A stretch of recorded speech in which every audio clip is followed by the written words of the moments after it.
The Senzo Meyiwa murder trial, a case that has captivated South Africa for nearly a decade, has been plunged into fresh controversy following startling allegations from advocate Teffo, a former defense lawyer in the proceedings.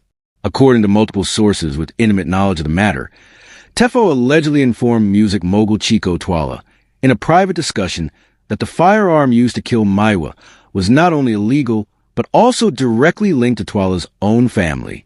The weapon in question, Teffo reportedly claimed, belongs to Chicco's half-brother, advocate Killled Baloyi, a legal representative actively working on the high-profile case.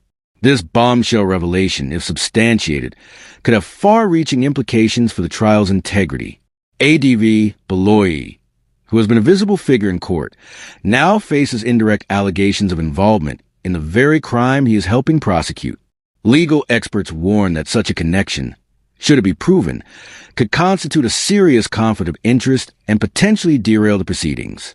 Neither Teffo nor Twala has publicly confirmed the alleged conversation, but insiders suggest the discussion took place during a confidential meeting earlier this year. Baloyi, when approached for comment, dismissed the claims as fabrications designed to destabilize the case. However, the firearm is not the only element under renewed scrutiny. The untimely death of Chicco Twala, Chicco's son, has also resurfaced in connection with the Meyiwa investigation.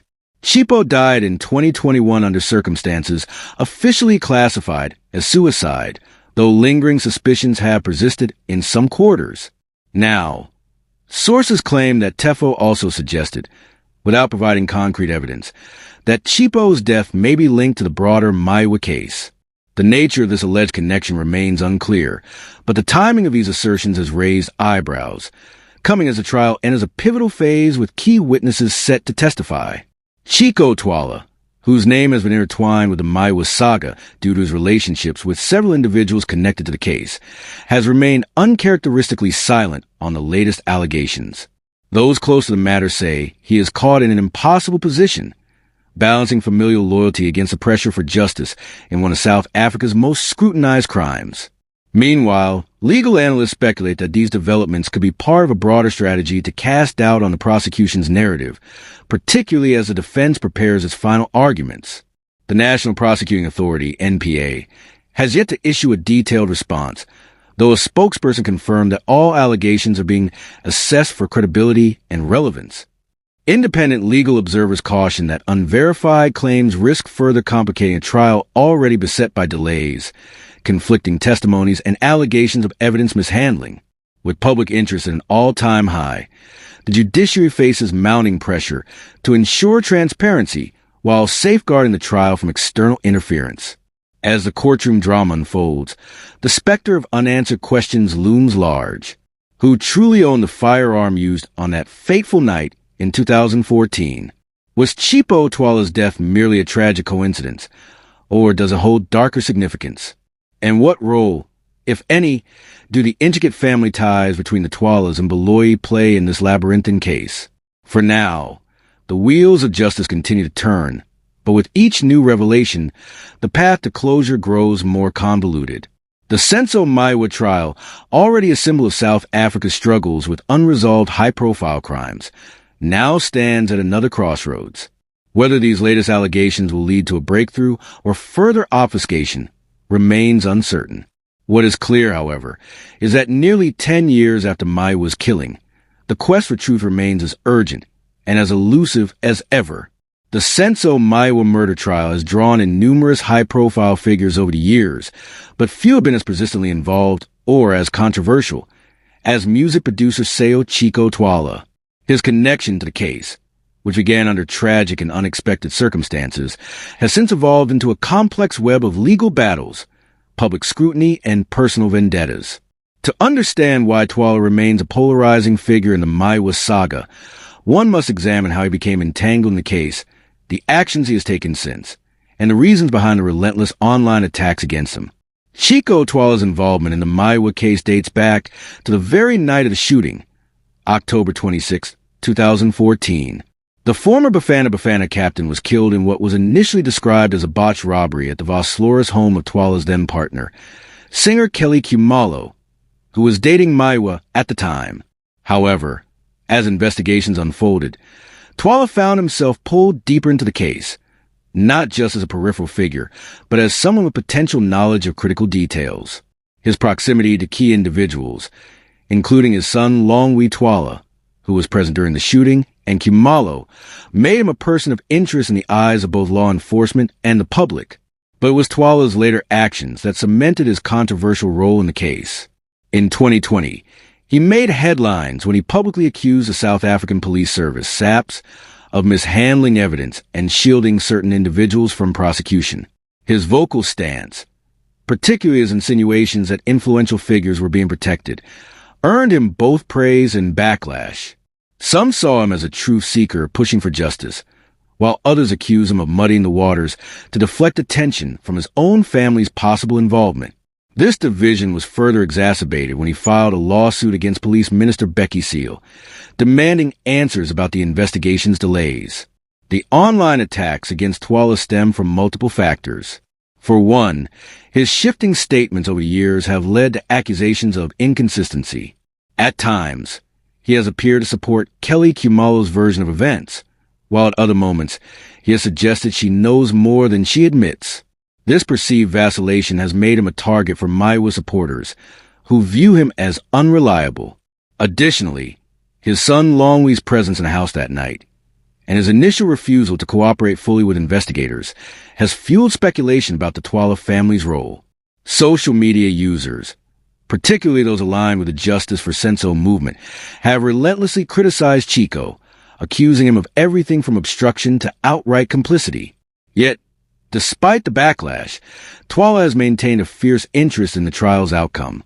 Those close to him suggest his persistence is driven by a combination of personal guilt, a desire to clear his family's name, and a genuine belief that justice has been obstructed.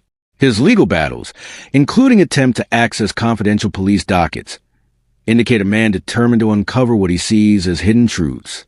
Moreover, the death of his other son, Chicco Twala, in 2021, a tragedy some conspiracy theorists bizarrely linked to the Meyiwa case, has only deepened his resolve. Whether this pursuit is seen as noble or self-serving depends largely on whom you ask.